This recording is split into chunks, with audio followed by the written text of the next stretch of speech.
Sekolahan ini Bapak Ibu sangat dekat dengan gurunya. Indikatornya apa? Tadi waktu foto ada yang gini, ada yang gini, bahkan ada yang merangkul kepala sekolah, ada yang dirangkul kepala sekolah. Itu kalau kita tinjau dari sisi psikologis menunjukkan bahwa anak-anak di sini merasa sangat nyaman dengan gurunya. Dan itu adalah visi dari tujuan pendidikan kita. Salah satunya adalah membentuk tenaga pendidik yang memberikan kenyamanan bagi para siswanya. Tepuk tangan untuk Bapak Ibu guru kita. Luar biasa. Berikutnya saya memberikan ucapan salam bangga kepada seluruh keluarga besar SMP Negeri 2 Bawang. Luar biasa Bapak Ibu. Sungguh saya pertama kali masuk ke panggung ini tadi rasanya terenyuh, mau nangis Bapak Ibu. Zaman saya wisuda itu, ya tak ceritani ini Bapak Ibu. Jojo jadi terlalu kejam. Zaman saya wisuda itu siswa-siswanya rawono sing resik-resik putih-putih kok saiki. Zaman saya bukan ireng-ireng, gereng-gereng rambutnya abang meneh. Penampilan yang luar biasa dari adik-adik kita. Zaman saya enggak ada karawitan kayak gini. Sakit. Oh, alat terbangnya nyeleh kayak gopet biar kelingan bener tau. Jujur. Ternyata 10 tahun kemudian saya datang ke sini, SMP 2 Bawang sudah punya alat yang sudah ada yang bisa menampilkan band dengan penampilan musik yang luar biasa, sudah punya karawitan ya. Ada juga alat rebana, menunjukkan betapa sekolah kita ini ya, rumah kita ini ya. Ini adalah rumah kita ya. Jadi jangan anggap SMP 2 Bawang tuh cuma punya guru-gurunya, enggak. Ini rumah alumni juga, rumah guru-guru dan rumah seluruh masyarakat yang ada di sekitar ini. Ini menunjukkan bahwa institusi ini mengalami kemajuan yang luar biasa. Tepuk tangan. Jaga nama baik SMP Negeri 2 Bawang. Jangan sampai setelah kalian lulus dari SMP Negeri 2 Bawang ini kemudian lari-lari bawa motor ya, geber-geberan, bajunya disemprot orang genah, bawa parang, melukai orang lain. Itu tidak membanggakan anak-anakku sekalian, hidupku sekalian. Itu justru satu cara menjijikan untuk menjelek-jelekkan sekolah kalian. Jadi jauhi tindakan itu, jangan dilakukan. Itu kewajiban yang pertama, menjaga nama baik sekolah. Kewajiban yang kedua sebagai alumni ya, apalagi kalian ini adalah generasi native ya, kalau disebut zaman sekarang generasi native itu masuk golongan XYZ. Mereka lahir sudah dalam era keterbukaan teknologi. Kalian memiliki tantangan yang luar biasa besar dibandingkan bapak simbah kita semua yang sudah ada di zaman dulu. Maka untuk menghadapi era yang seperti ini ya, dengan usia kalian yang saat ini, saya mohon maaf dengan tegas menekankan belum saatnya kalian untuk bekerja. Namun sudah mewajibkan ya, memberikan kewajiban pasti dengan pasti, saya tegaskan dengan pasti, Allah akan memberikan hak kepada kalian ya. Salah satunya dijelaskan ya dalam makalahnya Imam Syafi'i yang menurut banyak orang itu hadis tapi padahal bukan. Itu makalahnya Imam Syafi'i bunyinya begini, man aradad dunya fa alaihi bil ilm wa man aradal akhirah fa alaihi bil ilm wa man aradahuma yumalai fa alaihi bil ilm. Sapa wonge nek ameh oleh kejayaan ning dunya ya luru ilmu, arep oleh kejayaan yang akhirat ya luru ilmu.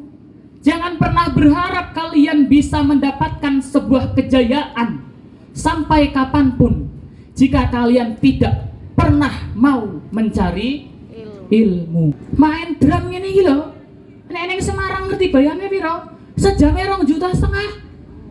Percaya ora? Main drum ini iki sejamnya 2,5 juta. Main karawitan ini dulu sebelum saya jadi dosen, saya pernah ngajar jadi guru. Namanya di sekolah dasar tertuju dengan bagian pojok sana Bapak Ibu. Kenapa kalau tahu?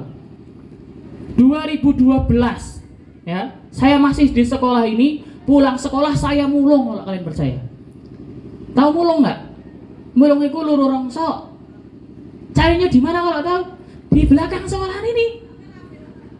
Dan kebaikan Bapak Ibu guru sekalian di sini, lihat saya cari rongsok mungkin malas yo. Ono saya ngasih duit ya. Baju sekolah saya kumal, ada yang ngasih bajunya diganti banggo sing iki. gak duit-duit nggih bayar LKS dibayarke karo sekolahan. Itu luar biasa baiknya sekolahan. Saya mulung, pulang-mulung saya juga cari uang lagi. Oke. Oke, Bapak Ibu sekalian. Jadi itu pesan saya untuk anak-anakku sekalian. Tolong kalian jangan berhenti di sini.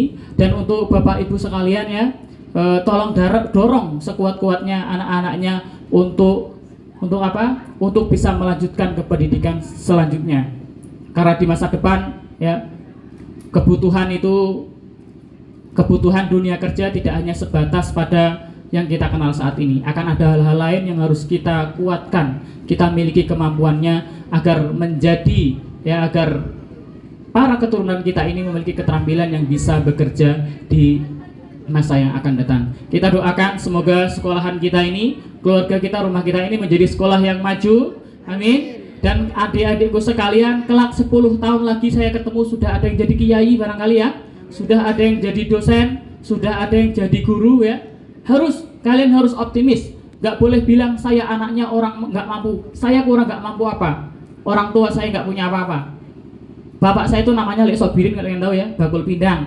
Sak menggadikan mungkin cak meruh ya. Ibu saya nama aslinya Hovifah, tapi diundangi butuk mbuh iku saka dia kurang ngerti.